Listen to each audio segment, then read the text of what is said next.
ऊपर लिखा हुआ क्वेश्चन में कहा जा रहा है कि कोई राशि जो है वो 2 वर्ष में 720 रुपए हो जाती है और आने वाले 5 वर्षों में वह राशि 720 से बढ़कर क्या हो जाती है 1020।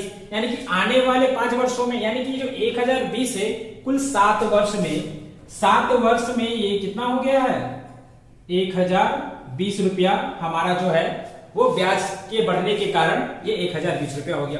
तो हमको ये बताना है कि हमने जो प्रारंभ में राशि रखी थी वो कितनी थी। तो यहां पर देखिए अगर हम समय का अंतर देखें तो कितना 5 वर्ष में हम लोगों को ब्याज कितना मिल रहा है। तो देख लीजिए 720 रुपया हमको मिला था 2 साल पहले, मतलब 2 साल के बाद मिला था 700, और फिर आने वाले 5 सालों में कितना हो गया ये 1020। तो इन दोनों का अंतर जो है वो 300 रुपया। ये 300 रुपया क्या है, ये 5 सालों का ब्याज है। तो 5 साल का ब्याज अगर 300 रुपया है तो 1 साल का ब्याज कितना हो जाएगा 5 एकम 5 5 छक्के 30, यानी कि 60 रुपया। यानी कि 1 साल में हम लोगों को ब्याज कितना मिल रहा है 60 रुपया मिल रहा है। यहाँ पर 2 साल का ब्याज शामिल है, यहाँ जो मूलधन था हमारा उसमें 2 साल का ब्याज शामिल है। तो 1 साल का ब्याज है 60 रुपया, तो 2 साल का ब्याज कितना हो जाएगा 2 साल का ब्याज हो जाएगा 120। तो हम लोगों को यहाँ से 120 माइनस करना होगा तो हमारा आंसर हो जाएगा 600। यानी हमने जो प्रारंभ में राशि किसी को उधार दी थी वो कितने था, वो 600 था। तो ये हमारा आंसर हो गया। ऊपर क्वेश्चन में लिखा हुआ है कि किसी मूलधन का जो ब्याज है वो 8 साल में 4% के दर से मूलधन से 340 रुपए कम हो जाता है। क्वेश्चन रिपीट करते हैं, मतलब किसी भी मूलधन यानी कि किसी राशि का जो ब्याज है वो 8 साल में 4% की दर से अपने मूलधन से 340 रुपए कम हो जाता है। तो आपको बताना है कि वह राशि कितनी है। तो देखिए इसको हम लोग कैसे बनाएंगे। हम मान लेते हैं कि हमारा जो प्रिंसिपल है वो क्या है 100%। प्रिंसिपल हमारा 100% है, तो 100% 8 साल में 4% की दर से कितना हो जाएगा 8 चौकी 32%। यानी कि हमारा जो ब्याज हुआ क्या हुआ वो 32% हुआ। ठीक है, हमारा मूलधन था 100%, ब्याज मिला 32%। तो यहां पर देखिए ये 100% हो गया माइनस 340। अब हमको क्या करना है 340 को हम इधर ले आकर 32 को उधर भेज देते हैं। तो हमारा ये हो जाएगा 340 बराबर 100% माइनस 32%। अब हम लोग क्या करेंगे 340 बराबर 100% में अगर हम 32% को माइनस करते हैं तो हमारा क्या आंसर होगा, हमारा आंसर होगा 68%। यानी कि 68% जो है वो हमारा 340 के बराबर है। तो हमको निकालना कितना का वैल्यू है, हमको 100% का वैल्यू निकालना है। हम लोगों को 100% का वैल्यू निकालना है। देखिए 34 बन जा, यानी 10 टाइम में ये डिवाइड होगा और ये 2 टाइम में डिवाइड होगा। ठीक है, अब इसको 2 को डिवाइड अगर हम करना चाहे 2 1 जा 2 2 5 जा 10, यानी कि 1 का वैल्यू क्या है 5 के इक्वल है। 1 is equal to 5, then 100 is equal to 500। यानी कि हमारा जो राशि है वो कितना था 500 रुपीज।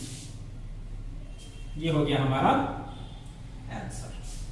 ऊपर लिखा हुआ क्वेश्चन में ये कह रहा है कि कोई व्यक्ति जो है वो 500 रुपए 3% के दर से उधार लेता है और 600 रुपए जो है वो 4.5% या 4.1/2% के दर पर उधार लेता है और कहता है कि वो राशि उधार लिया हुआ राशि को तब तक वापस नहीं करेगा जब तक कि ब्याज हमारा 126 रुपया नहीं हो जाता। यानी कि 126 रुपया ब्याज जिस दिन हो जाएगा वो उस दिन ब्याज और उधार लिया हुआ राशि को वापस कर देगा। तो आपको ये बताना है कि ये इस राशि को कितने साल बाद वापस करेगा। ठीक है, 500 रुपए का 3% के दर से 1 साल का ब्याज कितना हो जाएगा, 1 साल का ब्याज हो जाएगा 15 रुपए। और 600 का 4.5% के दर से कितना ब्याज हो जाएगा, तो 6 को 4 से गुना करेंगे 24, और यहाँ पर एक हाफ है।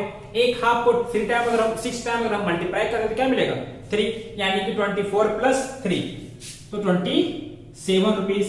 अब इन दोनों का अगर हम सम फाइंड कर लेते हैं तो ये हो जाएगा 2 और ये 4, 42 रुपीज जो है वो 1 साल में ब्याज होता है। मतलब 1 साल का ब्याज 42 रुपए होता है। तो अगर हम यहां पर इसको 3 से अगर हम मल्टीप्लाई करते हैं तो 3 2 जा 6, 3 4 जा 12, यानी कि 3 साल में 126 रुपए ब्याज हो जाता है। तो ये व्यक्ति जो है वो राशि को कब वापस लौटाएगा, तो 3 साल के बाद। तो हमारा आंसर क्या हो गया 3 वर्ष बाद, आफ्टर 3 ईयर ये जो है उधार लिया हुआ राशि को वापस करेगा। एक ऊपर के क्वेश्चन में कह रहा है किसी धन राशि का ब्याज जो है वो मिश्र धन का 2/5 हो जाता है 10 सालों में। तो आपको ये बताना है कि किस रेट से ये जो ब्याज है वो मिश्र धन का 2/5 गुना हो जाता है 10 सालों में। तो यहां पर हम लोगों को आर ज्ञात करना है। तो देखिए क्या, अगर हम ये मान ले कि 5 जो है वो हमारा क्या है, मिश्र धन यानी कि अमाउंट है, और तो हमारा ब्याज कितना हो जाएगा, ब्याज यानी कि एसआई हो जाएगा हमारा 2। अब ब्याज हमारा 2 है और अमाउंट यानी कि मिश्र धन जो है वो 5 है। तो प्रिंसिपल हमारा कितना है, प्रिंसिपल हमारा 5 - 2 यानी कि 3 हो गया। प्रिंसिपल 3, ब्याज हमारा 2, समय हमारा 10 वर्ष। हमको निकालना किसका वैल्यू है, आर का वैल्यू यानी कि रेट ऑफ इंटरेस्ट। तो सिंपली हम लोग एसआई का फॉर्मूला का यहां पर यूज कर लेते हैं, तो तुरंत बन जाएगा। तो 2 बराबर हो जाएगा 3 गुना 10 गुना आर बटा 100। तो ये कट गया 100 से, मतलब 10 से 100 को हमने डिवाइड किया तो ये 10 टाइम में डिवाइड हो गया। अब हमारा क्या हो जाएगा, आर का वैल्यू हो जाएगा 20/3%। तो इसको डिवाइड अगर हम करते हैं तो 3 6 18 6.2/3% हमारा ब्याज का दर हो गया।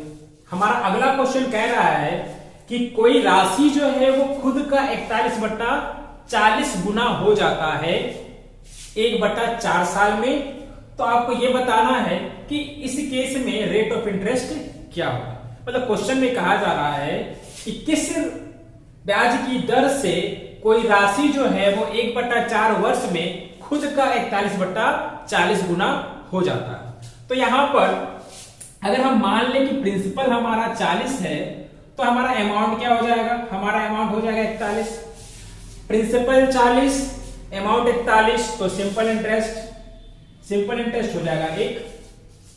ठीक है, मतलब 41 में 40 को घटा दिया, हमको सिंपल इंटरेस्ट मिल गया। डायरेक्ट हम लोग सिंपल इंटरेस्ट का फॉर्मूला लगा लेते हैं, 40 गुना आर गुना 1/4/100।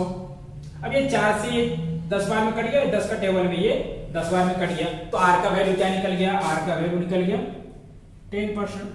तो इसको आप लोग बिना कलम कॉपी के भी सॉल्व कर सकते हैं, बशर्ते आप लोगों को सिंपल इंटरेस्ट का बेसिक पता होना चाहिए। इसको आप लोग डायरेक्टली भी सॉल्व कर सकते थे, इतना लिखने का कोई जरूरत नहीं।